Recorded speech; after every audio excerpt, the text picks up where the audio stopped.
요한계시록 2장 18절에서 29절의 말씀, 우리 요한계시록에 있는 7교회 가운데 이제 네 번째 교회에 관한 두아디라 교회에 관한 말씀입니다. 요한계시록 2장 18절에서 29절의 말씀을 함께 한 절씩 교독하겠습니다. 신약성경 400페이지의 말씀입니다. 두아디라 교회의 사자에게 편지하라. 그 눈이 불꽃 같고 그 발이 빛난 주석과 같은 하나님의 아들이 이르시되,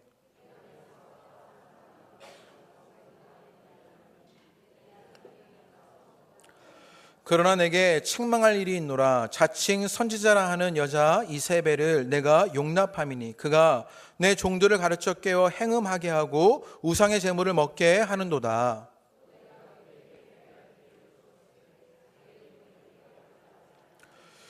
볼지어다 내가 그를 침상에 던질 터이요 또 그와 더불어 간음하는 자들도 만일 그의 행위를 회개하지 아니하면 큰 환난 가운데에 던지고,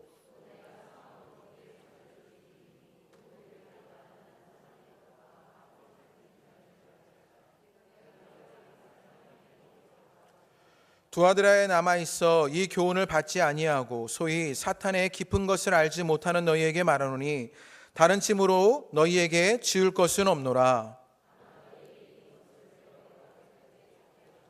이기는 자와 끝까지 내 일을 지키는 그에게 만국을 다스릴 권세를 주리니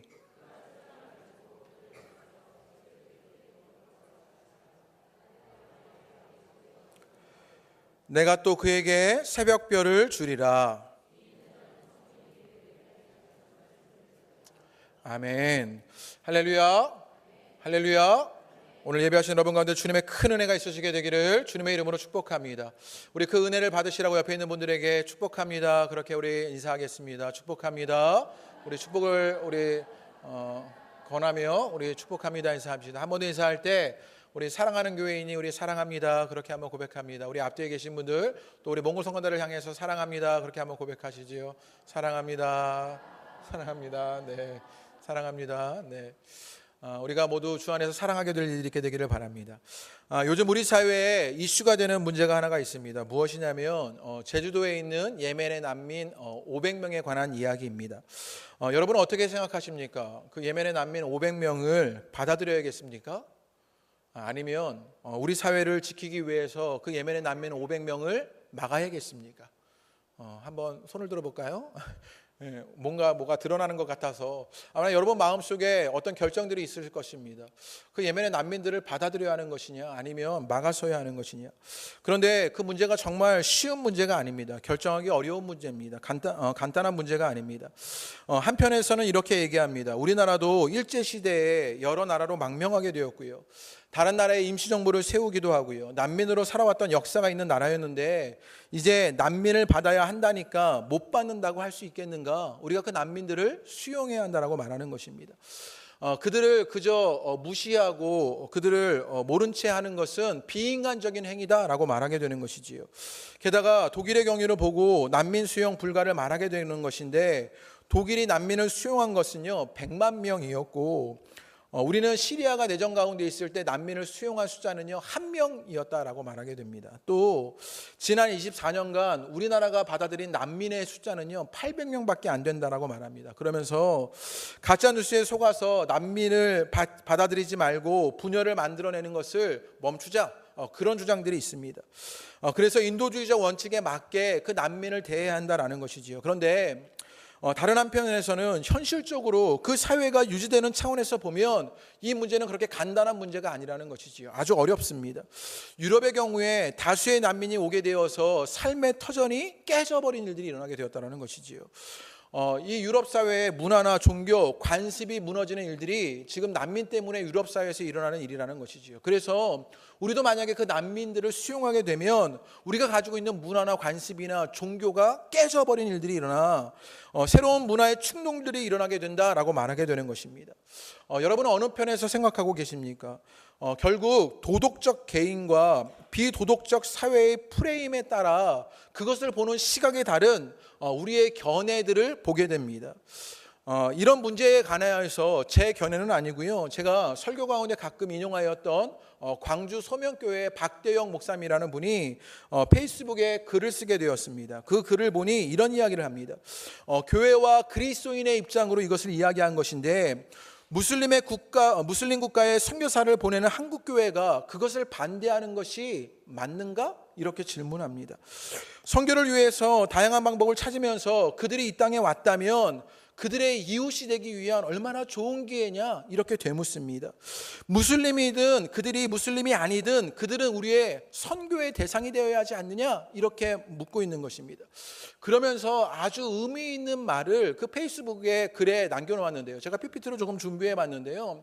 한번 눈으로 따라 읽어보시지요. 제가 한번 읽어보겠습니다. 무슬림이 많아지면서 이 나라는 위태해지고 교회가 사회에서 외면당하고 가난한 신자가 늘어나고 사회적인 위신이 추락하게 되었는가? 지금 어려운 교회의 현실은 무슬림 때문에 생긴 일인가? 아니다. 그들이 지금보다 훨씬 수가 적었을 때도 이 땅의 선교의 가장 큰 장애물은 교회 자신이었다, 이렇게 얘기합니다. 무슬림 때문이 아니라는 것이지요. 우리 자신 때문이 아니냐, 이렇게 묻고 있는 것입니다. 그러면서 뭐라고 말하냐? 목회자들이 타락하고 성도들이 세속화된 것이 무슬림 때문이 아니었다. 우리가 알아서 하나님을 업신여겼고 말씀을 무시했고 복음을 왜곡시켰기 때문이다. 우리가 믿는 복음은 중동에 가서야 능력 있게 역사하는 복음이 아니다. 그들이 진한 어둠인 것이 문제가 아니라 우리가 빛이 아닌 것이 문제다. 저는 이 말에 너무나 공감합니다. 무슬림이요, 진한 어둠이 되어서 그들이 우리 가운데 오는 것이 문제가 되는 것이 아니라 우리가 빛이 아니기 때문에 문제입니다. 그렇지 않습니까? 그들이 복음을 안 받는 것이 문제가 아니라 우리가 복음을 믿지 못하는 것이 문제입니다. 그들이 폭력적인 것이 문제가 아니라 우리에게 사랑 없는 것이 문제입니다. 우리 시대의 교회는 무슬림에게만 매정한 것이 아니다. 교회 밖 사람들과 이웃이 되려고 하지 않고 자기 교회만 챙기기에 급급하다. 무슬림보다 더 위험한 것은 바로 교회에 사랑 없습니다. 그것은 복음 없음의 한 증상이다, 이렇게 얘기합니다. 어쩌면 무슬림보다 더 위험한 것은 빛이 되지 못한 우리의 모습인 것을 보게 되는 것이요, 우리 안에 복음 없는 모습이요, 사랑 없는 모습인 것이요. 그러면 제일 마지막에요, 제발 나나 잘하자, 이렇게 말합니다. 제가 이것을 읽고 가슴이 뜨끔했습니다. 진한 어둠이 문제가 아니라 우리가 빛이 되지 못한 것이 문제라는 이 지적에 고개를 들 수가 없었기 때문입니다. 이 땅의 선교의 가장 큰 장애물은 교회 자신이라고 말하는 통렬한 반성이 있는 글입니다. 무슬림이 진한 어둠이어서 문제가 아니라 우리가 빛이 아닌 것이 문제라고, 우리가 복음이 아닌 것이 문제라고, 우리에게 사랑 없는 것이 문제라고 지적하고 있는 것이지요. 빛이 아닌 우리의 모습을 돌아보게 되는 것 아닙니까? 말씀을 시작하면서 이런 이야기를 하는 것은 빛이 아닌 믿음의 모습을 우리가 가지고 있기 때문입니다. 그런데 오늘 본문에 보면 두아디라 교회의 모습도 빛을 잃어버린 교회의 모습으로 서 있는 것을 보게 됩니다. 주님께서는 이 빛을 잃어버린 두아디라 교회의 모습을 우리에게 말씀하시면서, 그러면 너희가 교회됨이 무엇이냐, 성도됨이 무엇이냐, 그것을 우리에게 알려주는 말씀이 오늘 요한계시록 2장의 말씀인 것을 보게 됩니다.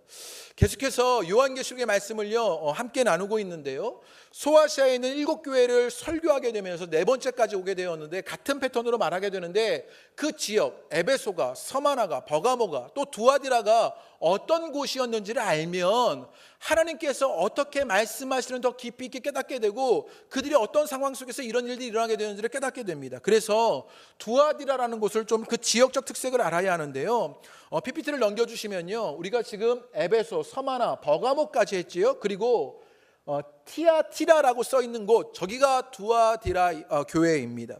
저것이 두아디라 교회가 있었던 곳인데 이것이요 버가모에서 동남쪽으로, 동쪽이지요, 이쪽으로 가면 이 터키입니다. 지금으로 얘기하면 이 터키에 있는 동쪽 지역의 55km 지역의 안쪽에 있는 곳이 이 두아디라라는 곳입니다. 내륙의 작은 도시였습니다.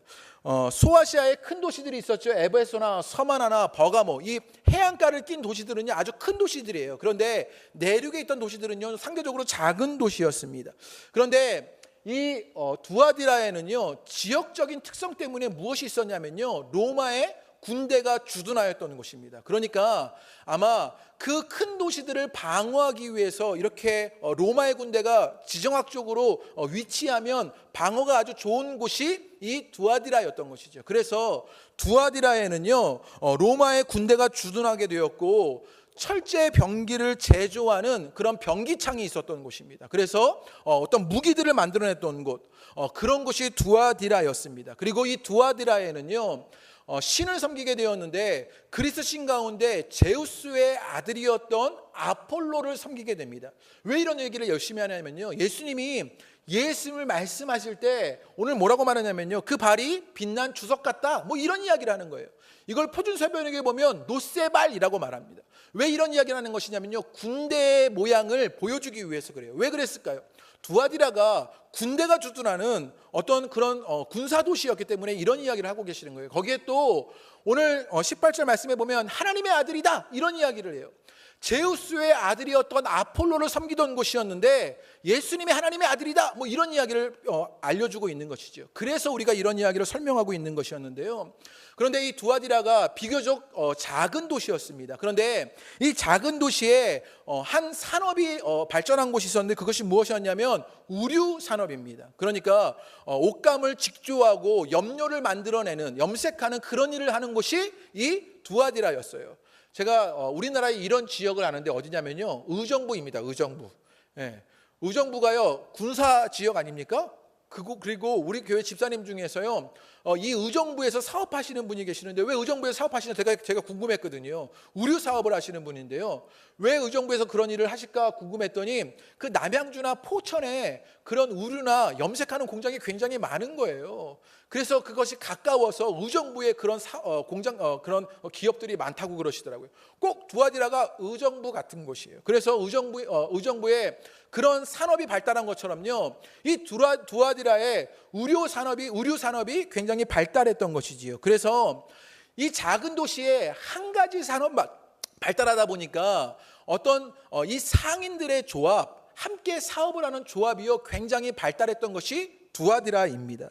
그런데 이 도시에서 살아가려면요, 이 상인조합에 들어가야 하고, 그리고 이 상인조합에서 로마가 주는 그런 일감들을 받아서 돈을 벌어야 했습니다.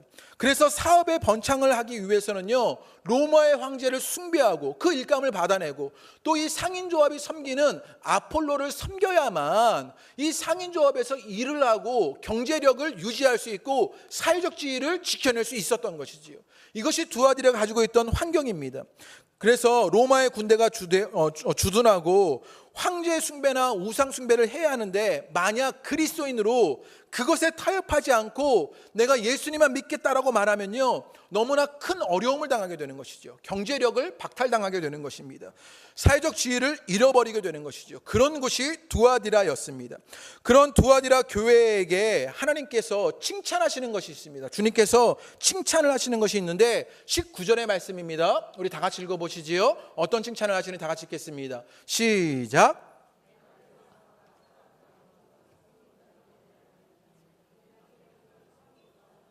네, 돌림으로 읽으셨는데요. 우리 다시 한 목소리로 다시 한번 읽어보겠습니다. 시작. 내가 내 사업과 사랑과 믿음과 처음 것보다 많도다라고 얘기합니다. 여기에 보면 처음에 뭐라고 말하냐면 내 사업가라고 얘기합니다.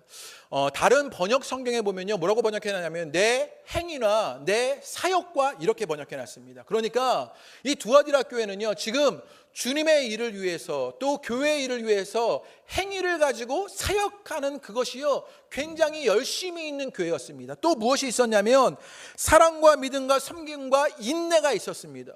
우리가 교회에서 추구하고 있어야 할 것이라고 말하는 것, 사랑, 믿음, 섬김, 인내가 있는 교회가 두아디라 교회였던 것을 보게 됩니다.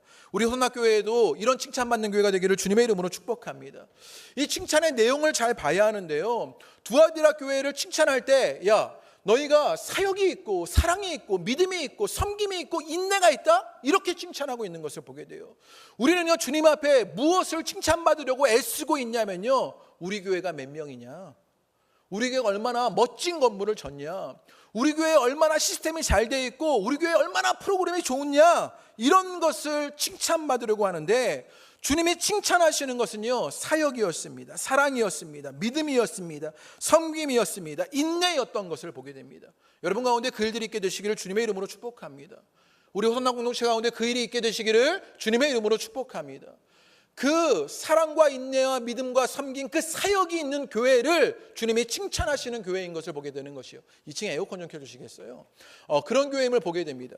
그래서 주님께서 정말 기뻐하시는 것은 그 사역과 사랑, 믿음, 인내, 섬김 가운데 있는 교회인 것을 보게 됩니다. 그런데 더 의미 있는 것을 칭찬하는 것을 보게 되는데요, 오늘 19절 그 끝에 보면요, 이런 말씀을 하십니다. 내 나중 행위가 처음 것보다 많도다, 이렇게 말하고 있는 것을 보게 됩니다. 교회가 있었는데요, 그 교회가 가진 처음 모습보다 어떤 모습이 좋아요? 나중의 모습이 좋은 것입니다. 이것이 에베소 교회와 아주 대조되는 지역인데, 에베소 교회는 뭐라고 그랬어요? 첫사랑을 잃어버렸다, 그렇게 말했어요. 그런데 그와 반대로 이 두아디라 교회는요, 처음 모습은 연약했습니다. 그런데 지금 나중의 모습이 훨씬 더 좋고 괜찮다, 이렇게 말하고 있는 것이요. 여러분에게 한번 질문해 보고 싶습니다. 여러분의 처음 신앙보다 오늘의 신앙이 좋으십니까? 여러분이 작년에 가졌던 신앙보다 오늘 가지고 있는 여러분의 신앙의 모습이 괜찮으십니까? 이게 우리 신앙을 점검해야 할 지점들인 것을 보게 되는 것이요. 두아디라 교회의 모습은요, 무엇이었냐? 점점 신앙이요, 성숙해져가고 성장되어지고요, 진보가 일어나게 되는 것을 보게 됩니다. 두아디라 교회는 그렇게 신앙으로 성숙해지는 그것을 칭찬받고 있었던 것을 보게 되는 것이요. 신앙은요, 생명력을 가지고 있는 것입니다. 그런데 그 생명력을 가지고 있는 것은요, 움직이게 되었고요, 그것이 움직인다는 말은 성장하고 성숙해진다는 이야기입니다. 여러분, 우리가 신앙으로 여러분 생명력을 있다면요, 우리 가운데 무엇이 있는 것이냐? 우리가요, 성숙해지고 움직여지고 성장해지고 진보되어지는 일들이 일어난다는 사실이에요. 여러분 가운데 그 일들이 일어나게 되기를 주님의 이름으로 축복합니다. 그러므로요, 어제의 신앙보다 오늘의 신앙이 성숙되고 성장되어야 합니다. 여러분의 모습을 한번 돌아보시죠. 내가 뜨거웠을 때 그 신앙의 모습을 오늘도 지키고 혹은 그것보다 더 깊이 있게 하나님을 알아가고 관계하고 만나고 있는지, 주님이 칭찬하셨던 것은 그 신앙의 성장과 성숙이었던 것을 보게 되는 것이에요. 여러분 가운데 이제는 그 신앙의 성숙과 진보가 일어나게 되기를 주님의 이름으로 축복합니다. 마찬가지로 신앙의 공동체인 교회도 마찬가지입니다. 가만히 멈춰있는 교회는요, 죽은 신앙의 교회입니다. 살아있는 신앙의 교회는요, 신앙의 진보를 이뤄갑니다. 성장하고 성숙해 가는 것이지요. 우리 호선당 공동체 안에 그 은혜의 일들이 있게 되기를 주님의 이름으로 축복합니다. 그런데 이런 좋은 칭찬들이요, 지금 사역이 있고 사랑이 있고 인내가 있고 믿음이 있고요, 섬김이 있었던, 그리고 처음보다 나중에 훨씬 더 좋았던 이 두아디라 교회가요, 책망을 받게 됩니다. 그런데요, 이 책망의 내용이요, 아주 길어요. 소아시아에 있는 7교회에 책망하는 것들 가운데 가장 긴 지면을 할애한 교회가 이 두아디라 교회입니다. 그만큼 이들에게 심각한 문제가 있었는데요, 그 문제가 무엇이었냐? 우리 20절 말씀을 한번 읽어보겠습니다. 본문 20절을 다 같이 한번 읽어보시지요. 시작. 자칭 선지자라는 여자 이세벨을 내가 용납함이니 그가 내 종들을 가르쳐 꿰어 행음하게 하고 우상의 제물을 먹게 하는도다. 어떤 사람이 있었냐면요, 이 교회 안에 자칭 선지자라고 말하는 이세벨이 있었습니다. 이 이세벨을 통하여서 행음하고 우상의 제물을 먹게 된 일이 일어났던 것이 두아디라 교회에 있는 것입니다. 여기서 그러면 자칭 선지자라고 말하는 여자 이세벨이 누군지를 조금 풀어가야 하는데요, 이 이세벨이라는 이름이 어디에 등장하냐면요, 구약 성경 가운데 열왕기상 16장에 등장하게 됩니다. 아하방의 아내였는데, 이 아하방이 악하였는데 이 아내는요, 더 악한 여자였습니다. 아주 못된 여자였습니다. 우상을 가지고 와서 바알과 아세라의 우상을 섬기게 만들었던 것, 그리고요, 선지자를 죽이려고 했던 것이 이 이세벨입니다. 이 이세벨이요, 나중에 엘리야도 죽이려고 하지요. 그래서 엘리야가 도망가게 되면서 이 로뎀나무 안에서 탈진하게 되고 생명의 위협을 느끼게 만들었던 그 배후 세력이 누구였냐? 이세벨이었습니다.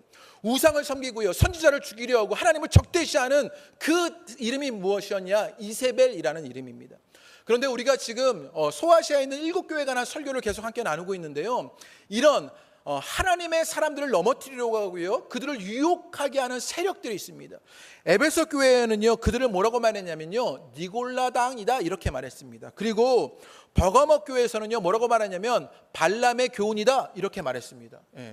고개를 끄덕이시는 몇 분이 계셔서 참 감사합니다. 그리고 오늘 두아디라 교회는 뭐라고 말하냐면 이세벨이다 이렇게 말합니다. 이들이요 다 실제로 존재했던 인물인지 아닌지는요 확인할 수가 없어요. 그러나 사도 요한이 이들의 이름을 가지고 상징적으로 보여내려고 하는 것이 있어요. 이들은 무엇하는 존재였냐면요, 하나님의 백성들을요 유혹하는 세력입니다. 타협하는 세력이에요. 야, 이거 상인조합에 들어가면 너희 먹고 살 수 있잖아. 그렇다고 예수님 못 믿는 거 아니잖아. 이러면서요 타협하려고 유혹하는 존재예요. 이 정도는 할 수 있는데 뭐 이것만 하지 그래. 야, 우상에게 한번 절하고 예수 잘 믿고 살아있는 것이 주님이 기뻐하시는 것 아니야? 이렇게 말하는 유혹하는, 타협하려고 하는 그 유혹을 가진 그 존재를요 이세벨이라고 말하게 되는 것이에요. 그것으로 말미암아 하나님을 적대시하게 하는 그 존재들을요 이세벨이라고 말하는 것이지요. 제가 조금 우리 시대에 유치한 예로 한번 들어보면 이런 것입니다. 어느 날 저희 교회에 강남의 청담동에 사시는 어떤 대기업의 사모님, 교회에서는 권사님이신 분이요 저희 교회에 오시게 된 거예요. 그냥 온 게 아니라 벤츠차를 끌고 오신 거예요. 아주 긴 벤츠차요. S클래스 뭐 이런 거예요. 저희 교회는 그런 차를 타고 다니시는 분이 한 분도 안 계셔요. 제가 자꾸 아반떼만 타고 다니신다고. 막 그런 멋진 차를 막 타고 오시는 거예요. 그런데 그분이 딱 내렸는데 가방이요 800만짜리 구찌 가방을 메고 오신 거예요. 온몸이요 명품이에요. 얼굴에 때깔이 다른 것이지요. 다 성형외과에 가서요 다 피부 관리를 받은 그런 얼굴로요 다 반질반질한 분이요 다 원피스를 멋지게 입고요 명품 옷을 입고 딱 교회에 온 거예요. 그러면서 저희 교회에 등록을 한 거예요. 사람들이요 막 쑥덕거리는 거죠. 뭐야 막 이러는 거예요. 새가족 모임을 하고 새가족 성경 공부가 끝났는데요 뒤풀이를 해야 하잖아요. 그런데 이분이 뭐라고 말하냐면, 아유 교회에서 하지 마시고 제가 섬길 테니 W 호텔에 가서 하자고. 너무 좋지 않습니까? 뷔페를 통째로 가서 우리가 그렇게 하자고 그렇게 말하는 것입니다. 그러더니 이분이요 목장에 들어가게 되었는데 목장 가족들에게 아유 신방 다닐 때 에코백 이런 거 들고 다니지 마시고 구찌 가방 하나씩 들고 다니시라고 800만 원짜리 구찌 가방을 목장 가족들에게 선물한 거예요. 막 좋아하고 계셔요 여성분들이요. 우리 목장에 그런 분이 오셔야 되는데 주여 막 이러면서요. 구찌 가방을 막 선물한 거예요. 그러면서 구찌 가방을 막 받게 되는 것입니다. 막 마음이 열리기 시작하는 거예요. 아, 이분이 섬김이 너무 좋다. 막 교회에 이런 소문이 돌기 시작합니다. 이분이요 교회 헌금도 많이 하고 교회 학교에 후원도 많이 합니다. 목회자들에게 선물도 많이 합니다. 막 그래서 목사님 차가 그게 뭐예요? 이러면서 막 차도 바꿔주시고 집이 그게 뭐예요? 한 50평대는 사셔야지 목사님이 이러면서 막 집도 구해주시는 거예요. 막 마음이 열리기 시작하는 것이지요.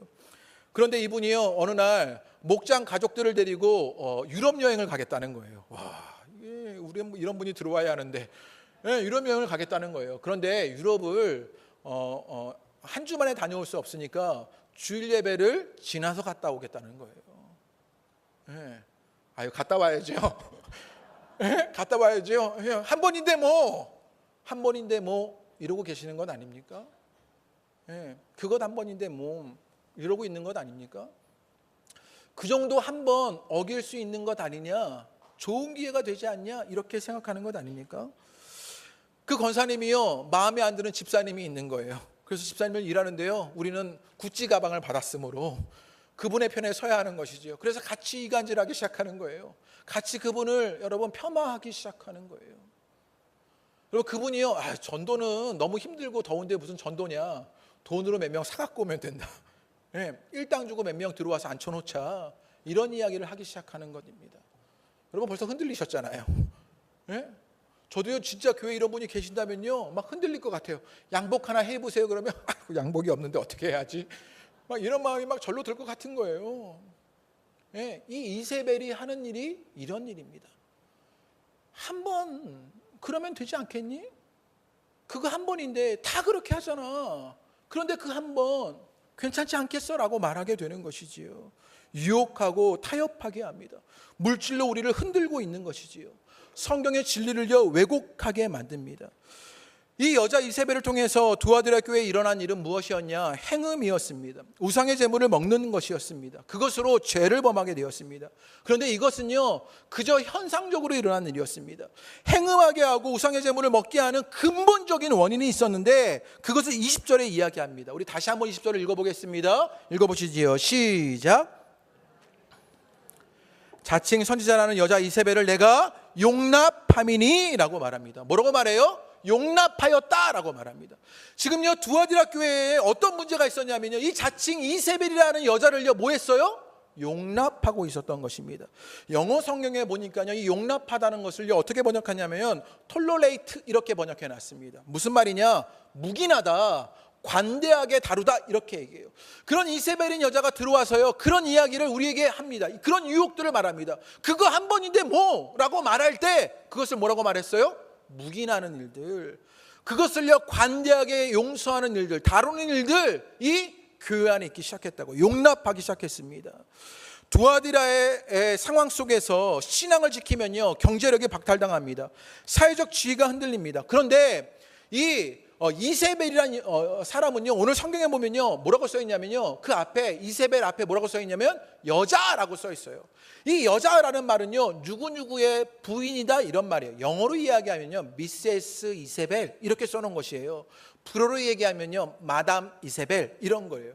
우리가 누구에게 미세스 혹은 마담 이런 걸 붙이죠. 우리는 보통 아유 아주머니가 오셨네 이렇게 말하는데요, 마담 이세벨 이렇게 얘기하면요 사회적 지위가 있는 사람을 말하게 되는 거예요. 어떤 영향력을요 크게 발휘하는 누군가를 말하고 있는 것이죠. 지금 이 이세벨은요 그런 사회적 지위를 가지고요 영향력을 발휘하고 있는 것이에요. 그 영향력을 발휘한 존재가 타협하다라고 말하는 것입니다. 유혹하고 있는 것입니다. 그럴 때 그 정도는 괜찮다, 다 그렇게 한다라고 설득하게 돼요. 그러면요 우리가 어떻게 하게 되냐면요, 처음에는요 안 돼요. 그러면 안 돼요. 그러다가 어떻게 해요? 돼요. 이렇게 말하게 되는 거예요. 좋아요. 이렇게 말하게 되는 것이요. 그것을 묵인하고 용납하는 일들이 일어나게 되는 것이요. 그러자 교회 안에 일어난 아주 중요한 문제가 있습니다. 아주 심각한 일들이 일어납니다. 교회가요 그 이세벨의 유혹 앞에 그저 다 하는 것이다, 그 정도는 된다라고 말했던 그것을 용납하고 묵인하게 되었을 때 교회에 어떤 일이 일어나게 되었냐? 교회가 가진 거룩함이 훼손된 것을 보게 됩니다. 무슨 말이냐? 세상과 다름없는 여러분 구별됨이 사라져버리게 되었다는 얘기입니다. 성도가요 세상과 다르지 않은 사람이 되어버리고 말았고요, 교회가 기업과 다르지 않은 모습이 되어버리고만, 그 거룩함이 훼손되는 일들이 일어났던 것이지요. 두아디라 교회는 이 이세벨을 용납하면서 거룩함이 상실되었습니다. 이게 교회에 아주 치명적이고 심각한 이야기가 되었습니다. 그런데 오늘 이 이야기가 꼭 우리들의 이야기인 것만 같습니다. 그 정도는 괜찮은 것 아니냐, 그 정도는 다 그렇게 하는 것 아니냐, 세상이 그렇게 하는데 우리만 안 할 수 없지 않느냐라고 말하면서 우리는 그것을 용납합니다. 묵인합니다. 관대하게 다룹니다. 그러면서 우리도 무엇을 잃어가게 되었냐? 거룩함을 잃어버리게 되었습니다. 오늘날 교회의 문제는요, 교회가 사역을 안 해서가 아닙니다. 사랑이 없고 믿음이 없고 성김과 인내가 없는 것이 아닙니다. 말씀이 부족해서가 아닙니다. 거룩함이 상실된 것이 오늘날 교회의 문제입니다. 그래서요 그 모든 힘을 잃어버리게 된 것이지요. 주님이 찾으시는 그릇은요 금그릇이든 은그릇이든 질그릇이든 상관없습니다.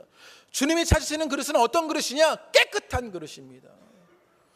거룩한 그릇입니다. 여러분, 주님은요 우리의 신랑이 되어주십니다. 교회는요 그분의 신부가 되어야 합니다. 그런데 그냥 신부가 아니에요. 미모가 뛰어난 신부를 주님이 찾으시는 것이 아니에요. 여러분, 많은 걸 배우고요 뭔가를 많이 할 수 있는 그런 신부를 찾으시는 것이 아니에요. 주님이 찾으시는 신부는 순결한 신부입니다. 여러분이 순결한 신부 되시는 여러분 되시기를 주님의 이름으로 축복합니다. 하나님이 찾으시는 그 거룩함을 잃어버리면 모든 것을 잃어버린 것입니다. 교회가요 여자의 미모를 따지듯 학력을 따지듯이요, 건물이 크고 사람이 많은 것을 따지게 되면 여러분 거룩함을 잃어버린 것이요 되어지고 모든 것을 잃어버리게 되는 것이 되어집니다. 제가 이번 주에 TV 프로그램 가운데 썰전이라는 것을 보게 되었는데요, 거기 보수 패널로 나오는 박형준 교수님이라는 분이 한 이야기가 제 마음에 확 꽂히게 오게 되었습니다. 이 이야기를 하게 된 그 맥락과 논의 과정이 무엇이었냐면요, 이번 선거를 통해서 자유한국당이 망해되었다는 것이지요. 그러면 보수를 어떻게 재건할 수 있겠느냐, 그런 것을 막 논의하고 있는 중이었습니다. 그럴 때 이 안상수 혁신 비대위 준비위원장이었던 이 안상수 이분이요, 어떤 이야기를 했냐면 이 자유한국당에도 정책이 있다라는 거예요. 정책이 있어요. 그래서 그들이 이전에 어떤 실험을 해본 적이 있냐면요, 자유한국당의 정책과 민주당의 정책을요 브라인드로 가려놓고 이것이 누구의 정책인지 모르고 대학생들에게 어느 정책이 더 좋으냐, 이것을 질문해 봤던 거예요. 그런데 흥미롭게도요, 이 대학생들이 어떤 정책을 뽑았냐면 자유한국당의 정책을 뽑았다라는 거예요. 아주 재밌는 지점이지 않습니까? 그런데 선거에는 다 망했다라는 것이죠. 그럴 때 이 박형준 교수가 아주 의미 있는 얘기를 하는데, 이것은 정책의 문제가 아니라 메신저의 문제다, 이런 이야기를 합니다. 메신저의 문제라는 거예요. 정책을 중요하게 여기는 것이 아니라 이 정책을 말하는 사람이 누구냐, 이 정책을 실천하는 사람이 누구냐, 이게 중요하다고 말하게 되는 것이에요. 아리스토텔레스의 설득하는 기술에 보면 에토스, 파토스, 로고스가 있습니다. 이 에토스는요, 말하는 자가 가지고 있는 힘 같은 것이에요. 화자가 말하는 사람의 어떤 중요성을 말하게 되는 것이고요, 이 파토스는 말하는 방식을 말하는 것이고요, 로고스는요 말하는 내용을 말하게 되는 것이에요. 그런데 로고스가 있고 파토스가 있어도 말하는 자가 신뢰가 되지 않으면요 그 말씀이 들려지지 않게 된다는 거예요. 예를 들어보면 이런 거예요. 제가 막 바람 피고요, 가서 도박하고요 막 이러는데요, 제가 여기서 설교하면 어떻게 되는 거예요? 저게 무슨 목사라고, 이렇게 되는 거예요. 그 에토스의 문제를 지적하고 있는 것입니다. 지금 자유한국당은 그 메신저의 문제를 말하고 있다, 이렇게 지적했던 것이요 박형준 교수의 이야기였습니다. 그런데 제가 이 이야기가 가슴에 와닿았습니다. 왜 와닿았느냐, 이것은요 정치만의 이야기가 아니었기 때문입니다. 이 이야기는 오늘날 교회된 우리의 모습이기도 때문입니다. 무엇이냐, 오늘날 교회는요 메신저의 문제를 가지고 있습니다. 사역이 있습니다. 믿음이 있습니다. 섬김이 있습니다. 사랑이 있습니다. 말씀이 있습니다. 그런데 그 거룩함이 훼손된 교회를 통하여서 말해지는 것, 실천되어지는 것이요 받아들여지지 않고 있는 일들을 보게 되는 것이요, 주님이 그것 기뻐하지 않고 있는 일들이 일어나고 있는 것이 오늘날 교회 속에서 일어나는 일입니다. 교회가 아무리 떠들어도요 말씀이 증거되지 않고 신뢰를 잃어버리고 능력이 나타나지 않습니다. 복음이 능력이 없는 것이 아니라 여러분, 인간적인 목표를 쫓고 세상의 방식을 적용하고 죄를 용납하고 묵인하면서 거룩함을 잃어버렸기 때문입니다. 말씀을 시작하면서 무슬림의 진한 어두움이 문제가 아니라 우리가 빛을 잃어버린 것이 문제라고 말씀드렸습니다. 오늘날 교회는요 거룩함을 잃어버려서 그 빛을, 오늘날 성도는요 그 거룩함을 잃어버려서 세상과 다름없이 어두운 가운데 있으니 빛의 일들이 일어나지 못하고 있는 것입니다.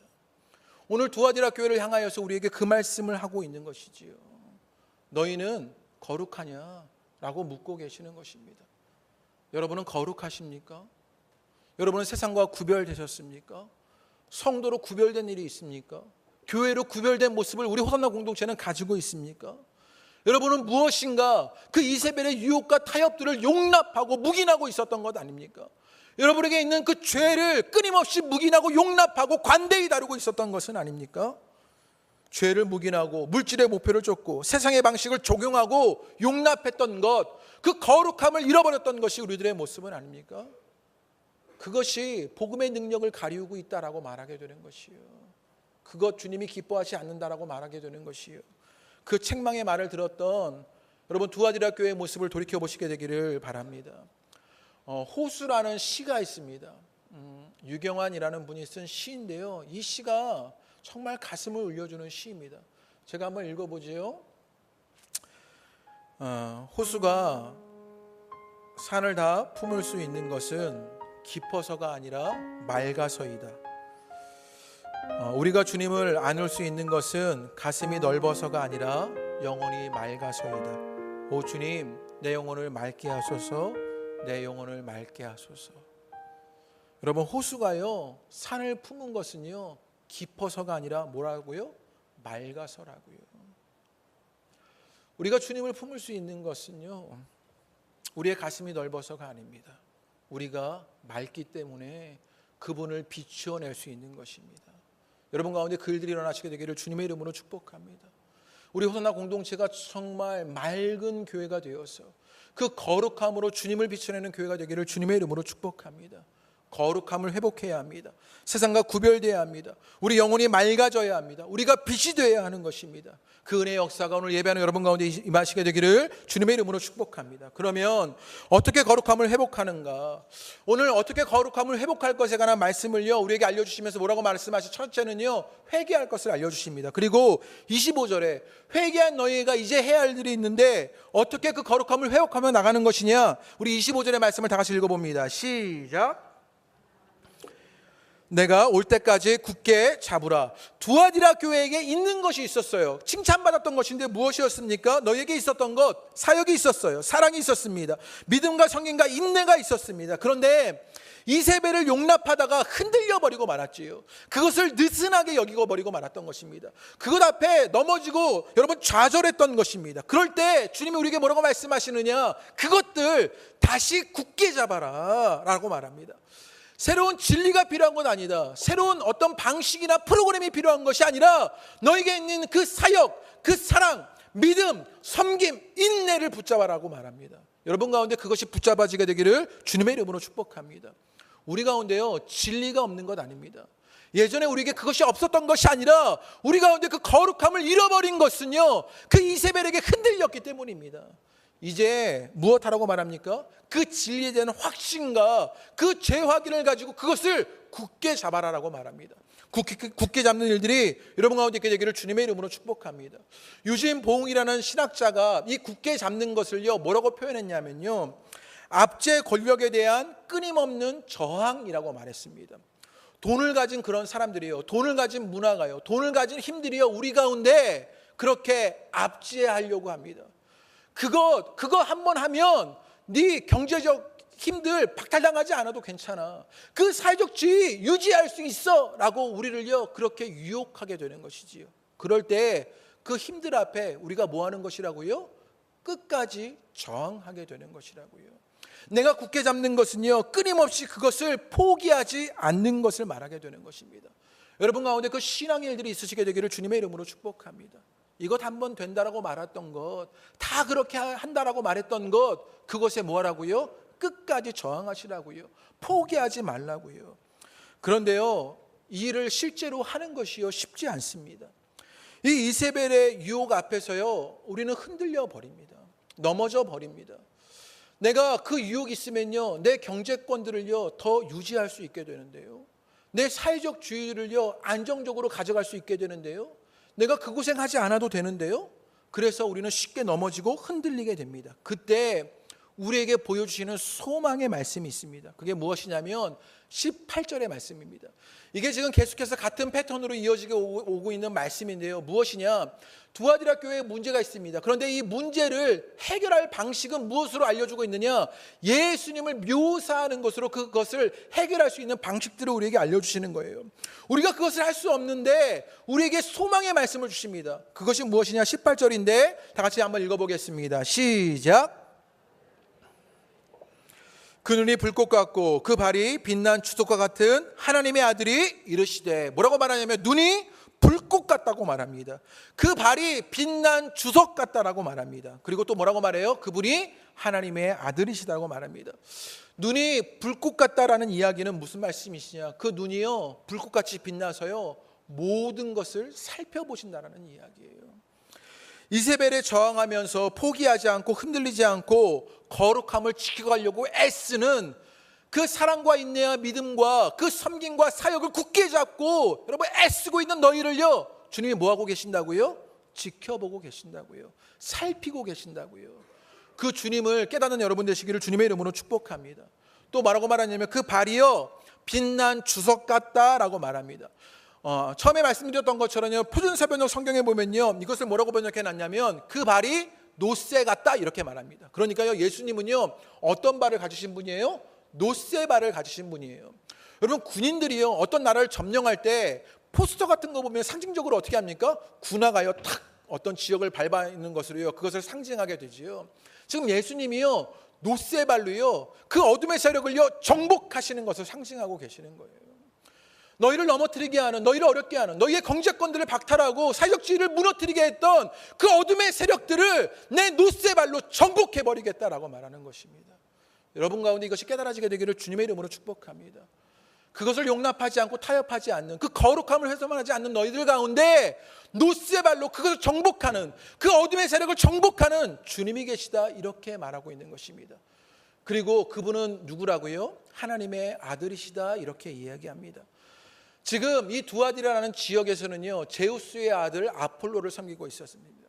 신적 존재로 여기가 있었던 것이죠. 그런데 그 제우스의 아들 아폴로가 신적 존재가 아니다. 정말로 신적 존재는, 정말로 거룩한 분은, 정말로 우리를 살피시고 노쇠발로 어둠의 세력을 정복하시는 분은 하나님의 아들 예수 그리스도다, 이렇게 말하고 있는 것입니다. 그 주님을 깨닫는 여러분 되시기를 주님의 이름으로 축복합니다. 그럴 때 거룩함을 회복하고 사랑, 또 사역, 믿음, 섬김, 인내를 굳게 잡는 자들에게 주시는 축복의 말씀이 있습니다. 그러면 그들에게 주는 축복의 말씀이 무엇이냐? 28절의 말씀입니다. 우리 28절을 다 같이 한번 읽어보시지요. 시작. 무엇을 주신다고요? 새벽별을 준다고 말씀하십니다. 그러면 이 새벽별이 무엇이냐? 우리 계시록 22장 16절의 말씀입니다. 우리 다 같이 한번 읽어보시지요. 계시록 22장 16절 말씀에 이 새벽별이 누구인지를 알려주는데 다 같이 읽어보겠습니다. 시작.